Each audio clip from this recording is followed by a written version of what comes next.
Welcome to the Greener Way podcast, a show about people, planet, and purpose, and how investors and corporate leaders push forward in a complex world. What's on the sustainability agenda for Australia's publicly listed companies this year? Every year, Perennial Better Futures takes the temperature of a wide range of companies to answer just that question. And on this episode, we're talking with Emilie O'Neill, co-head of ESG and equities analyst of the Perennial Better Futures Trust, to get the observations from this year's survey. Emilie, welcome back to the Greener Way. We're here to talk about the annual Perennial Better Futures ESG survey. Can you please give us a brief rundown of this year's results, if you please? Thank you so much, Rachel. Really excited to talk about this year's Perennial Better Future survey, which is actually in its 5th year of operation. And our survey is about asking ASX-listed corporates all about ESG and sustainability within their business. And because we are now in the 5th year of the survey, we can get a really interesting time series across the different companies, across industry, and across company size. So this year we asked 35 questions related to ESG and sustainability, and participants came from a range of industries and company sizes. This year, the key findings did relate to the ESG topics in focus for corporates in 2024, which we always use to guide our forward engagements, and we can touch on that a little bit later on. But also what was really interesting this year was the increasing ESG accountability with more dedicated ESG staff and senior and board level oversight, and a stronger focus on ESG KPIs in executive remuneration. We also found it quite telling that 61% of companies stated that ESG and sustainability provides profit opportunities for their business.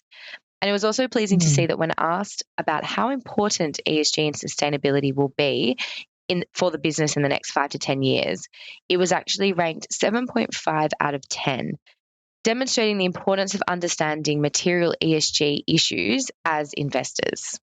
Well, look, there's so much information that we can uncover just from that opening statement there, Emilie. So I think if I'm remembering correctly from reading the survey, there was a preponderance in respondents from financial and industrial sectors. But is there a little bit extra you can talk about sort of, who the respondents were? Is there a distribution? Are we hearing only from the top end, or are we sort of the town? Or are we sort of getting a distribution of market capitalization as well, and people that are choosing, or companies that are choosing to respond to the survey? Yeah, thanks for the question, Rachel. So we do have a reasonable representation across industry sectors. As you rightly point out, the top contributor was the financials, but we also had really strong input from industrials, IT companies, communication, and healthcare and retail. On the tail end, we also had participants from the consumer discretionary industries, mining and oil and gas, REITs, and also utilities.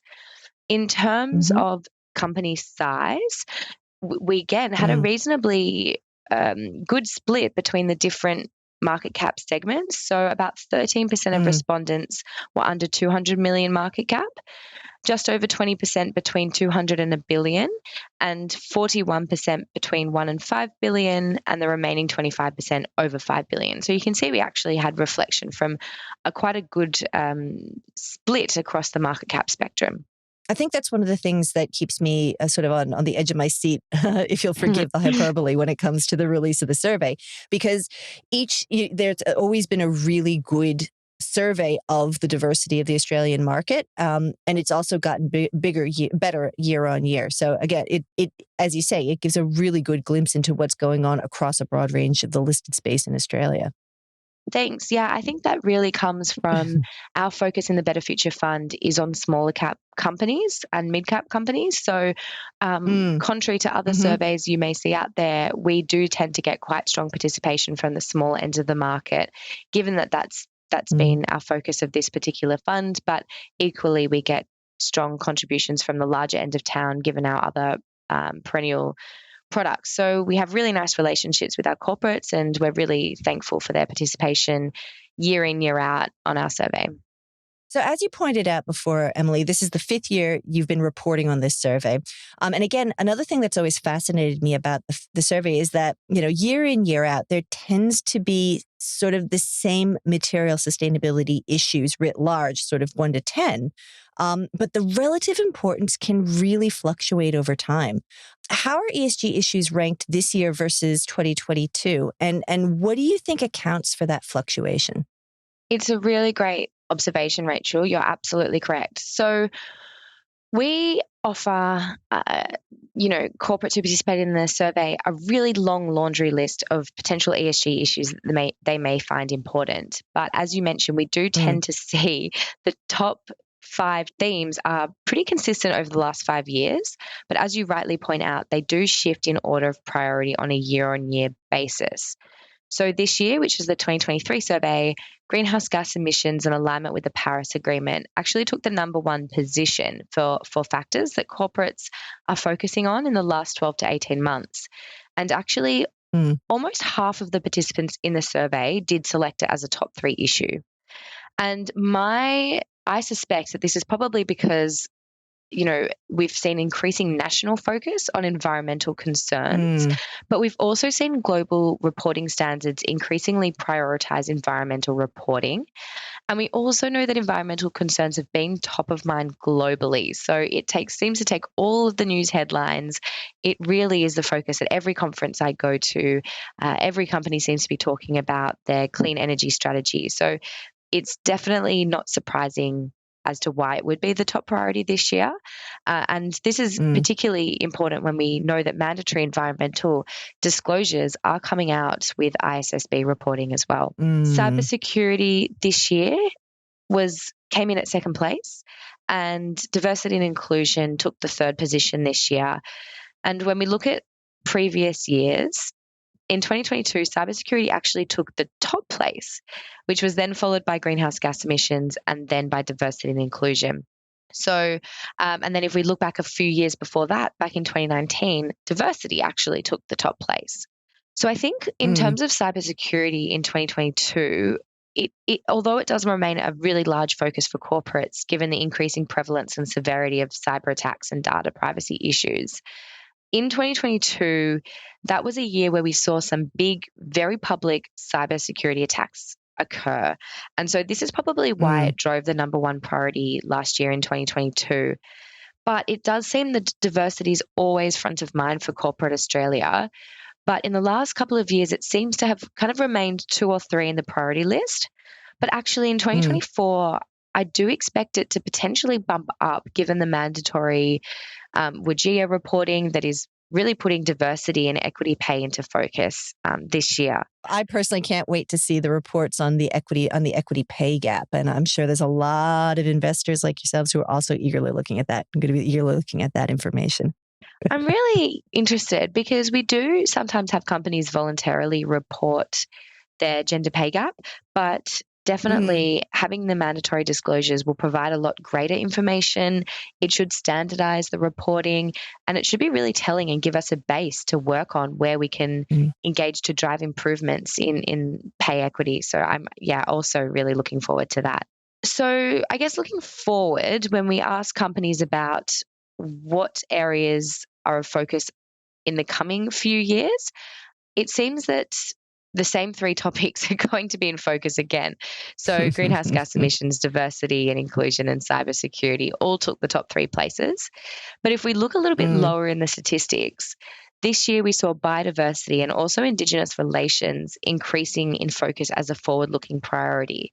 So really keenly watching that.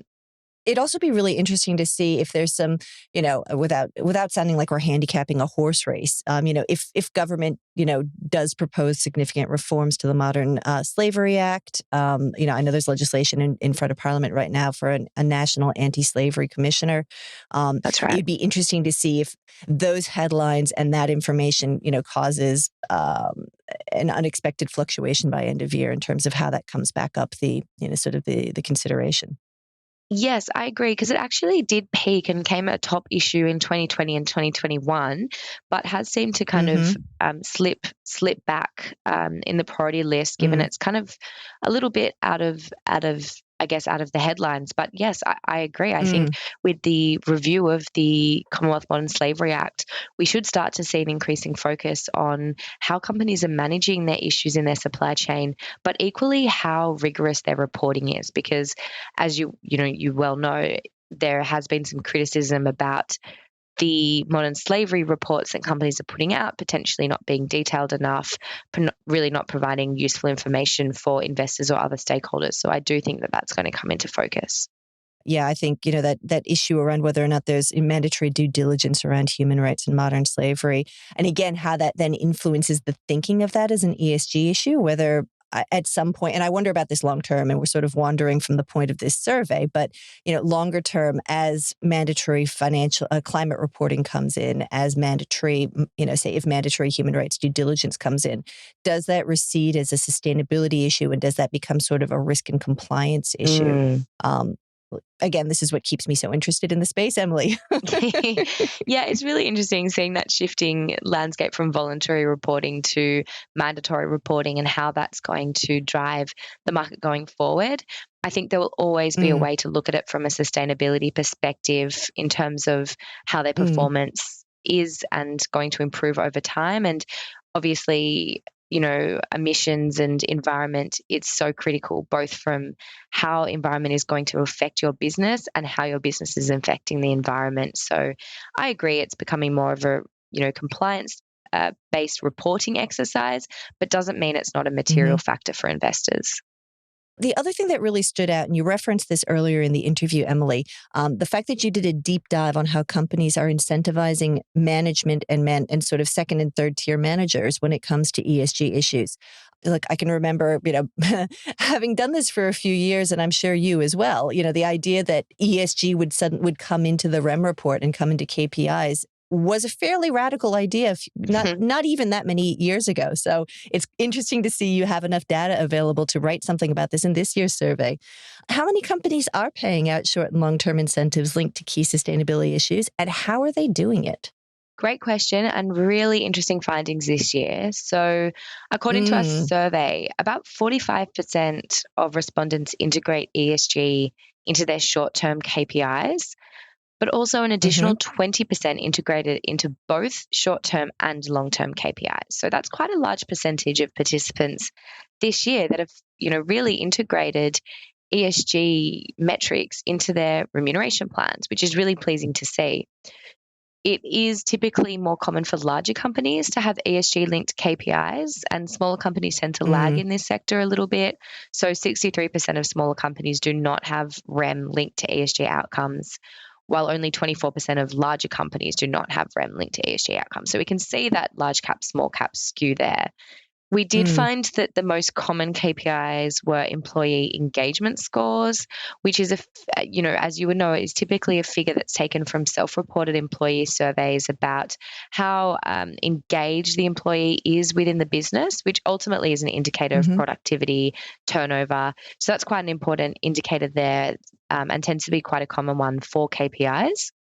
And 23% of companies in our survey use this as a metric in their ESG remuneration. mm, Not surprising to see that gender diversity was also the second most common KPI, and that was followed by customer net promoter score. So that's all about how likely customers are to recommend your business to a friend.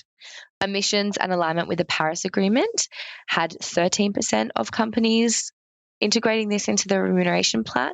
I do expect and hope to see that increase over time, because we think this is a really important one to keep management aligned, particularly when we're seeing commitments that are made quite long term, but really need action today. So we would like to see greenhouse gas emissions in alignment with the Paris Agreement integrated into remuneration on a short, medium, and long term basis.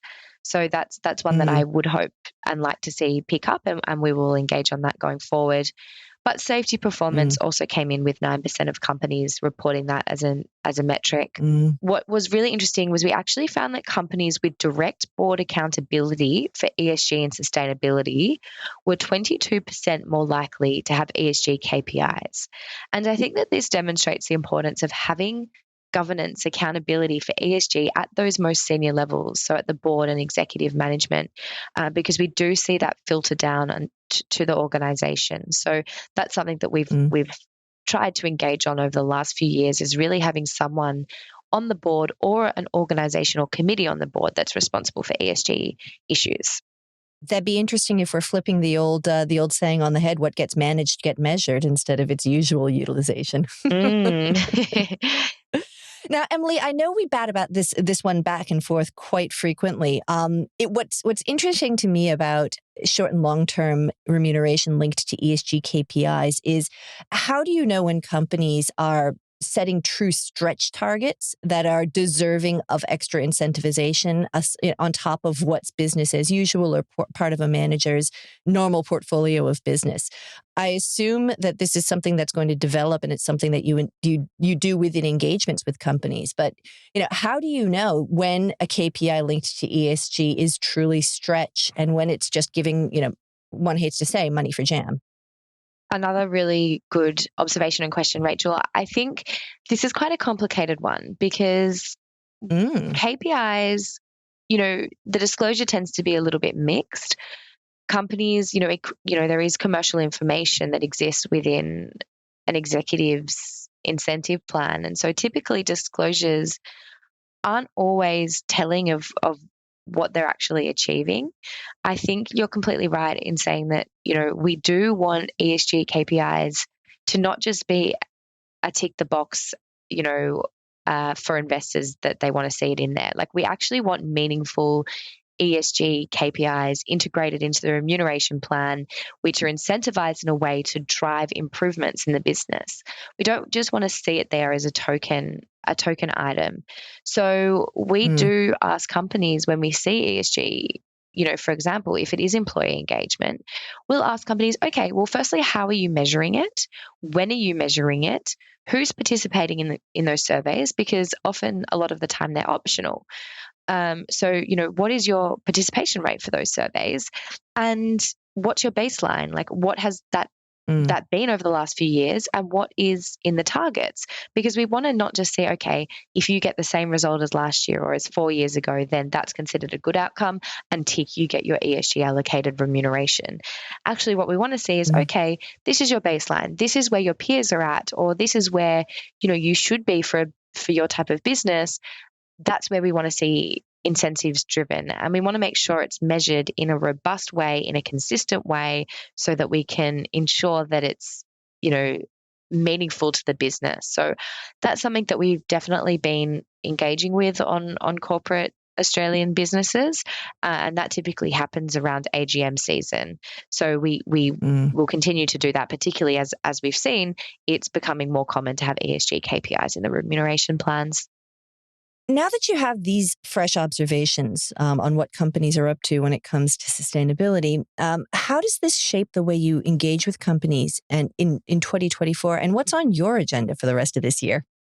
Great question. So we're excited for a big 2024. 75% of the survey participants identified that investors have become more focused on ESG and sustainability in the last 12 months. So it's no surprise that it's going to continue to be a focus for us, given that we're a dedicated sustainability product and engagement is key to our strategy. So we're really trying to focus on those material sustainability outcomes for companies in our Perennial Better Future portfolio. I guess what was quite interesting was the increasing focus on reconciliation action plans from corporates. So this is an area that we really tried to focus on in 2023 on the back of Perennial's own corporate reconciliation action plan. And we actually saw this year that 50% of our survey participants had launched a RAP, with an additional 16% intending to do so in the next 18 months. And compared to the 2022 survey, that was at 24% last year. So we're seeing a really strong increase in focus on reconciliation. And I think that that's critical, because a RAP is really the first step in trying to ensure empowerment of traditional owners. We'll also be focused this year on preparing our companies for the upcoming mandatory sustainability disclosures under the ISSB standards. And a big part of those disclosures include greenhouse gas emissions. And in our survey this year, 19% of companies indicated that they did not measure or disclose their greenhouse gas emissions profile. So we're just trying to work with that tail end to ensure that they're putting steps in place to measure their greenhouse gas emissions profile, find their baseline, set targets, make sure they're science-based, and we're helping our companies along that journey. The survey also showed that about 60% of participants think that ISSB reporting will actually improve ESG and sustainability disclosures, which is really promising for us, and particularly important given that 44% said that sustainability reporting has become burdensome. And we really agree with that because there is that lack of standardization in reporting. There tends to be so many different people asking for sustainability information in all different ways. And we agree with corporates that I think ISSB standards will align that reporting and make it a lot more simple for businesses to report sustainability information. But given our focus on smaller companies, it was interesting to see that when we asked companies if they've experienced positive business outcomes as a result of focusing on sustainability, 91% of smaller companies agreed or strongly agreed with that statement. And that actually compares to 67% of larger companies. And I think that demonstrates the importance of engagement with these smaller listed businesses on the ASX on ESG and sustainability issues, because we can see it's likely to improve their business resilience and outcomes over time. It's really pleasing when you see companies that are seeing ESG and sustainability as value accretive as opposed to a cost center, because that's where you can really get that deep strategy embedding and forward action. That's exactly right, Rachel. We're really excited. We think that the survey did provide a really pleasing outlook for sustainability in Australia and for investors. So, we think 2024 will be a really exciting year for us. Let's leave it on that note. We've been talking with Emilie O'Neill, co-head of ESG and equities analyst at Perennial Better Futures Trust. Now, I'd like to ask our lovely and engaged listeners one more favor to please stick around to the very end of the podcast so that we can get those fat retention statistics up that make us so happy. Listen to the disclosures. It's like eating your vegetables, only with your ears. I'm Rachel Allen Backus. Thanks for listening. Thanks for listening to the Greener Way podcast. If you liked today's show, remember to rate and review us on your podcast platform and make sure you're subscribed so you don't miss an episode. Any feedback? Contact us on podcast@fssustainability.com.au. I'm Rachel Allen Backus. The Greener Way podcast is a product of FS Sustainability, a show about people, the planet, and investing in our collective future. All information in this podcast is for education and entertainment purposes only. The Greener Way podcast gives listeners access to information and educational content provided by discussing numerous financial sustainable options and our featured guests. It is not intended as a substitute for professional, legal, or tax advice. The hosts of The Greener Way are not financial professionals and are not aware of your personal financial circumstances. FS Sustainability operates under an Australian Financial Service Licence and the exemption made available under the Corporations Act 2001 in respect to any information or advice given. Before making any financial decisions, you should read the product disclosure statement and, if necessary, consult a licensed financial professional. For more information, head to the disclaimer page on the FS Sustainability website, fssustainability.com.au.